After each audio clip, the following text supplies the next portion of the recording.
Bonjour, mon nom est Julie Desgagnés, je suis kinésiologue et bienvenue à cette mini-série sur l'élastique, épisode 3. Aujourd'hui, nous allons parler de comment utiliser l'élastique.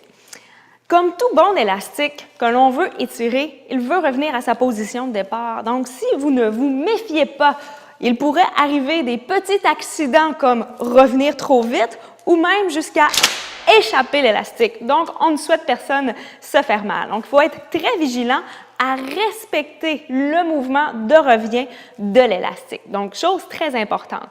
Avec un seul élastique, vous pouvez même utiliser une force qui sera 2 fois plus grande en pliant en deux l'élastique et de cette façon, c'est beaucoup plus difficile. Donc, plus nous aurons les mains rapprochées, plus on aura de la résistance dans l'élastique et plus on aura une prise éloignée entre les 2 points d'appui, plus ce sera facile. Donc, voici comment bien ajuster votre élastique.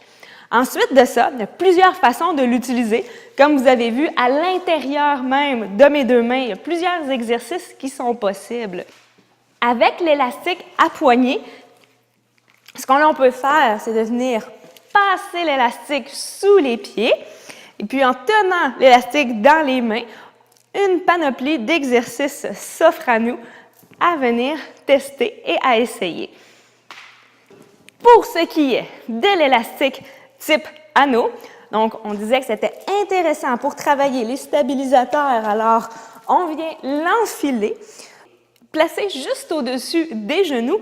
Donc on fera un mouvement comme le squat et en retenant le mouvement de retien de l'élastique, donc si je ne travaille pas bien l'extérieur de mes cuisses, l'élastique va venir faire coller mes genoux, donc on doit venir contrôler de cette façon le mouvement de l'élastique. Pour l'élastique qu'on voudrait attacher sur un poteau ou une poignée de porte, par exemple, il y a 2 façons de l'attacher. Donc, vous pouvez l'attacher au milieu ou l'attacher au bout. Donc, de cette façon, vous avez le choix de travailler avec les 2 bandes en même temps. Donc, par exemple, pour l'exercice des 2 bras. Ou si on l'attacherait au bout, on pourrait venir travailler un bras à la fois et l'utiliser ainsi de cette façon. Donc, bien important de vérifier la qualité de son nœud. Alors voilà, c'était mes astuces de comment utiliser son élastique.